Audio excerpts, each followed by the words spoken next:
La porte de la Chapelle, elle se caractérise en effet par cette disposition spatiale très compliquée du fait de l'échangeur, avec énormément de ce qu'on appelle en architecture, je crois, des délaissés, enfin des trucs à peu près inaccessibles. Et donc ils font l'objet de toutes sortes d'usages non prévus, quoi, voilà. C'est-à-dire effectivement imprévisibles. Donc généralement d'activités crapuleuses, illégales, je veux dire, d'un degré plus ou moins élevé de gravité, quoi, voilà.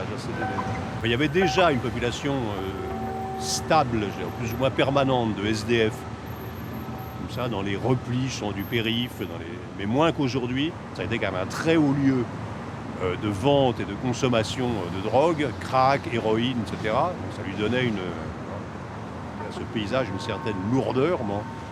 Et puis la prostitution.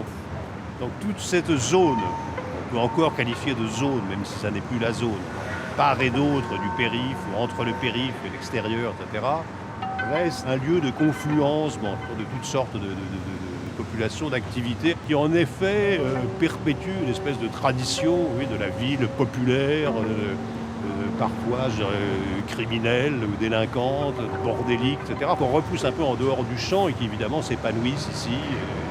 Enfin, s'épanouissent, dans le cas des populations qui vivent entre les piliers du périphérique, je ne sais pas si le terme de s'épanouir est bien choisi.